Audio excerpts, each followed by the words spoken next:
bermula di tahun 2000. Rossi di kala itu masuk menjadi pembalap andalan besutan tim satelit Honda.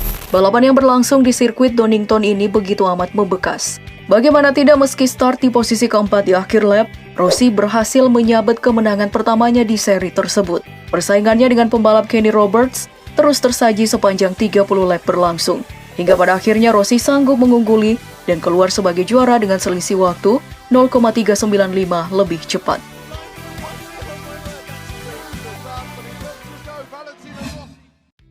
GP Australia 2001.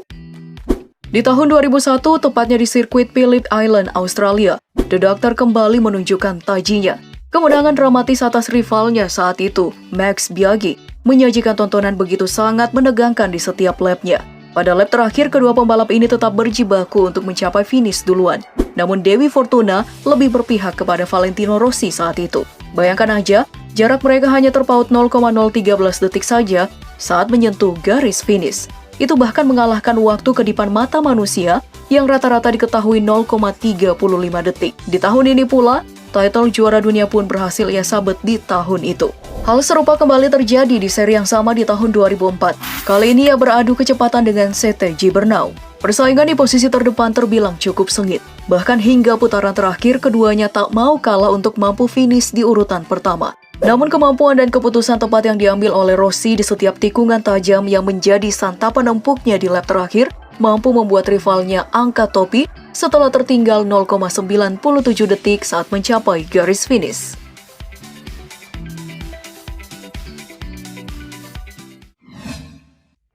GP Republik Ceko 2003. 2 tahun berselang, persaingan sengit kembali terjadi di seri Brno Ceko. Rossi yang saat itu memperoleh posisi start di urutan pertama, tak mau kehilangan momen untuk tetap berada di posisi terdepan selama balapan berlangsung. Namun sebelum mencapai garis finish, duel sengitnya dengan Sete Gibernau menjadi tontonan yang begitu sangat menegangkan. Puncaknya di last lap. Di 2 tikungan terakhir, Rossi berhasil menyalip rivalnya, hingga pada akhirnya berhasil keluar sebagai juara setelah finish lebih cepat dengan catatan waktu hanya terpaut 0,42 detik.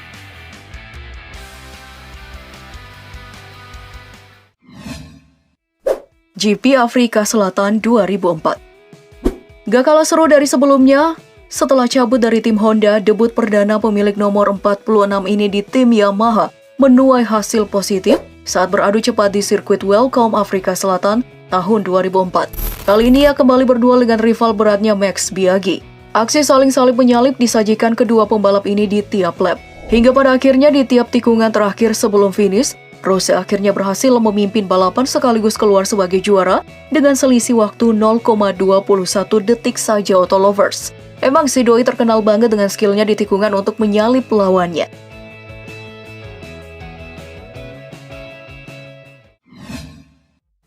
GP Jerman 2006.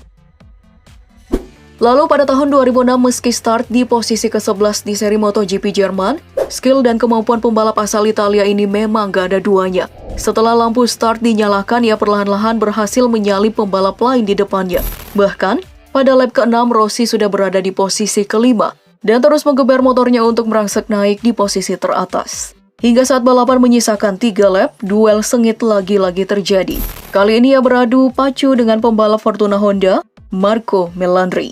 Dengan penuh konsentrasi tinggi dan tak mengurungkan niat mengendorkan gas motornya, Rossi pun akhirnya finish pertama dengan selisih waktu sangat tipis, yakni 0,145 detik lebih cepat.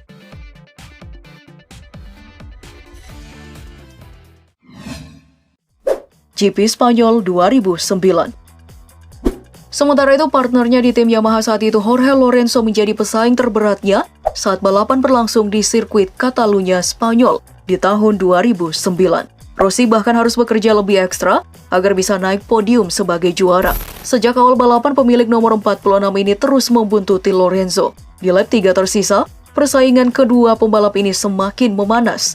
Sebelum pada akhirnya di tikungan terakhir sebelum garis finish, Rossi mampu memanfaatkan kesalahan Lorenzo yang terlalu melebar saat ingin melakukan tikungan dan berhasil menyalip untuk naik di posisi terdepan. Kemenangan dramatis pun berhasil direbut dengan selisih waktu 0,095 detik saja.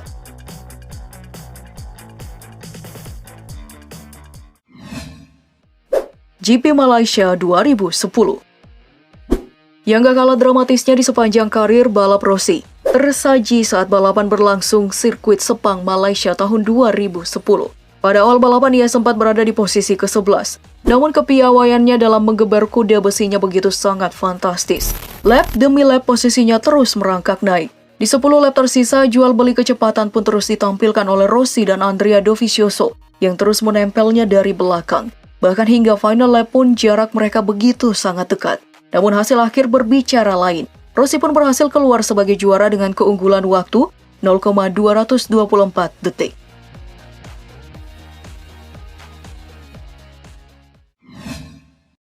GP Qatar 2015. Hasrat menggapai kemenangan sepertinya tak ada habisnya di dalam diri salah satu pembalap tersukses sepanjang masa ini. Balapan yang berlangsung malam hari di seri Qatar 2015 tidak menurunkan semangat Rossi untuk bisa menjadi juara di seri tersebut, meski harus start di posisi ke-8. Di pertengahan balapan, The Doctor berhasil menyalip pembalap di depannya, hingga berhasil masuk di posisi ke-4. Persaingan keras di 4 lap tersisa ditunjukkan di lintasan balap bersama Andrea Dovizioso saat itu. Namun hasil akhir berbicara lain. Pembalap andalan Yamaha ini sanggup mengungguli dengan torehan waktu 0,174 detik lebih cepat dan berhasil keluar sebagai juara di seri tersebut. Menegangkan banget ya trek lurus tadi. GP Belanda 2017.